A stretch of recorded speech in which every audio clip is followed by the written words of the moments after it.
Hey everyone, welcome back. You ready to dive into some pretty interesting career moves? Always ready. Right. We're going to be checking out a recent article highlighting some big new job appointments, specifically in the Americas. Oh, cool. So you might be thinking like, okay, why should I care about who's getting a new job? Right. But these moves actually can tell us a lot about where this whole industry is going. Yeah, for sure. What companies are thinking about and, even a little glimpse into the future of how we're all going to be getting around. I like that. All right, so first things first. What exactly are we talking about when we say fleet and mobility? Right. Good question. When we talk about fleet, we're not just talking about a bunch of cars anymore. I mean, it is a lot of cars and trucks and vans, of course, but it's so much bigger than that now. Oh, yeah. It's really evolved into this huge network that connects everything. How your packages get delivered, even public transportation like buses and trains and ride sharing. I mean, you order anything online, right? Yeah. And it just shows up at your door. Exactly.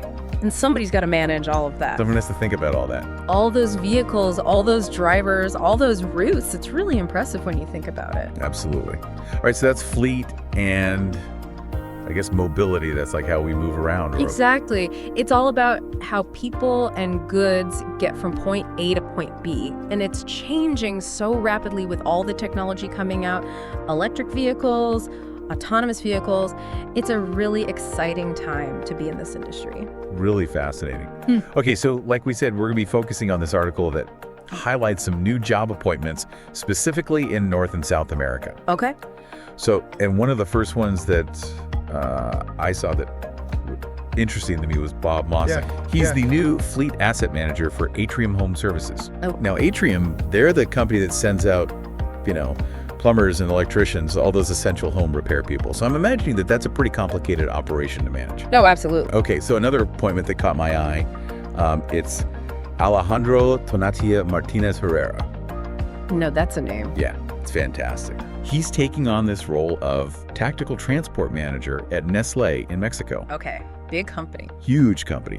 Now, Nestlé, of course, global company, massive supply chain. With Nestlé's global reach, I wouldn't be surprised if his focus is on international logistics, making sure those products are moving smoothly across borders, especially, within North America. Okay. Yeah. It's not just about Mexico, it's about the entire region. Wow. And that kind of brings me to another trend that we're seeing in these appointments. And it's a focus on specific regions for growth. Right. And so let's start off down in Chile. And the company we're talking about here is Volkswagen Group. They're also known as Porsche Holding. Mm-hmm. And I think most people know them. Yeah. I mean, who hasn't heard of Volkswagen? Yeah, exactly. They make the iconic Beetle and all that. And so they just appointed a new general manager for Chile, and his name is Daniel Rojas. So what do you think their strategy might be in South America? And what does Rojas' appointment tell us about how they see that market evolving? That's a good question. It seems like Volkswagen is really betting big on South America. And with Rojas at the helm, they're probably looking for someone who really understands that specific market. And it's not just car manufacturers making moves. We've also got Avens, a multinational leasing company. They just appointed a new chief commercial officer in Mexico, their CCO. Okay. His name is Jesus Mata. Right. And, as the CCO, he's the guy who's really going to be responsible for growing their footprint in the market and driving sales. Sure. Does this signal that there's growing investment in that market? Oh, definitely. I think this points to that for sure.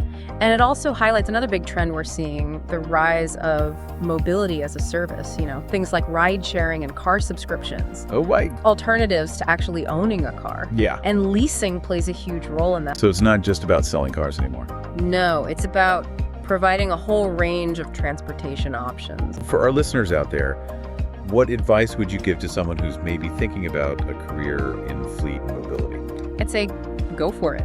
It's a growing field with lots of opportunities. And it's not just about driving or fixing vehicles. There are roles in technology and data analysis and marketing and so much more.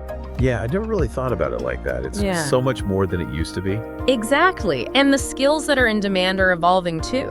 We're seeing a need for people who are tech savvy, who can analyze data, who understand sustainability, and who can think strategically about the future of transportation. Really interesting stuff. So if you're listening and you're looking for a dynamic career path, this could be it. For sure. It's an industry that's literally on the move always innovating, always changing. And it's impacting all of our lives. Yeah, in ways we might not even realize. So think about it. If you were in charge of a fleet, what would be your top priority? Would you focus on electrifying your vehicles? Yeah. Would you invest in autonomous driving technology, or would you try to create new mobility services that meet the changing needs of people in your city or region? It's something to think about. It is a great question. Well, we've covered a lot of ground today, from home repairs to international logistics. It's been a fun one. Thanks for joining me. My pleasure. And until next time, keep those wheels turning.